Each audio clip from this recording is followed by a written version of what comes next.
और जाता है एक पीपल के पेड़ के नीचे बैठ जाता है। रात्रि का समय था, देखता है कि उल्लू को, जो उल्लू होता है ना, उसको दिन में नहीं दिखता है, रात्रि में दिखता है।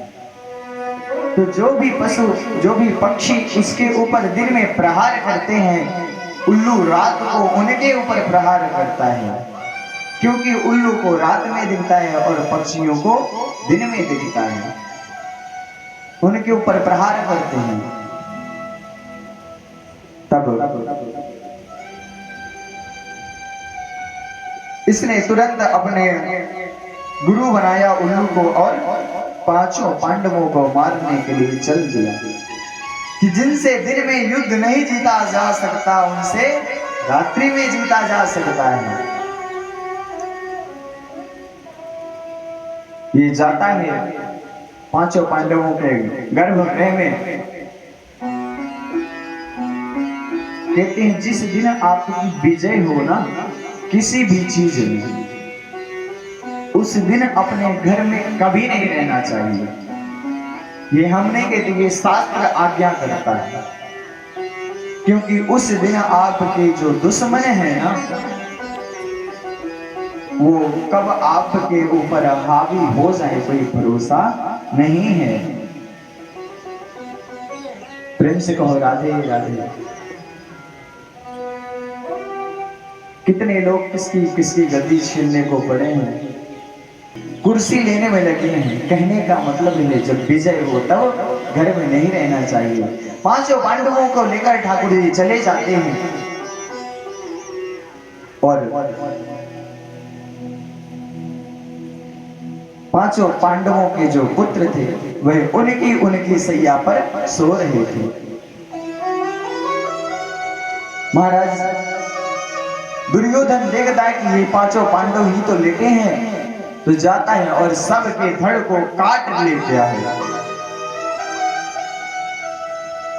और उनके धड़ों को लेकर आता है रात्रि के समय और दुर्योधन को कहता है, लो मित्र, जो काम आज तक कोई नहीं कर पाया वह काम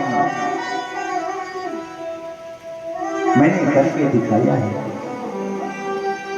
देखो 100 महारथी ने जो काम नहीं किया आज वह मैंने अकेले कर दिया। दुर्योधन कहता है, लाओ मित्र, मुझे भीम का सर दो। दुर्योधन अश्वत्थामा जो भी सबसे बड़ा सर था, उसमें अश्वत्थामा उसको दुर्योधन को देता है और दुर्योधन जैसे उस सर को पकड़ता है और दबाता है तो वो चकनाचूर हो जाता है। जैसे ही चूर हुआ तो कहता है, मित्र, आज तुमने बहुत बड़ा घोर अपराध कर दिया। कहता है, क्या? कहता है, मित्र, अब तुमको कोई नहीं बचा सकता है। तुमने पांचों पांडवों को नहीं, अभी तो उनके पुत्रों का वध किया है। जाओ, भागो, तुम बचो।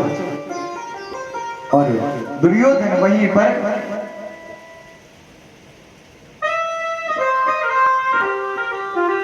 अपने प्राणों को त्याग देता है। दुर्योधन को आशीर्वाद था कि जब तुम्हें खुशी, सुख और दुख एक साथ प्राप्त होगा तब तुम्हारी मृत्यु होगी।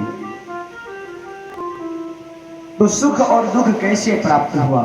जब सुना कि मैंने पांचों पांडवों को मार दिया, अश्वत्थामा जब कहता है मैंने पांचों पांडवों का वध कर दिया, तो खुशी हुई। और जैसे ही भीम का गला समझकर उसने उस मुंड को दबाया तो चकनाचूर हो गया। तो उसी समय दुख हुआ कि अब तो हमारे कुल में कोई जल देने वाला भी नहीं बचा है। तो दुख और सुख दोनों साथ प्राप्त हुए तो मृत्यु हो गई। प्रेम से कहो राधे राधे।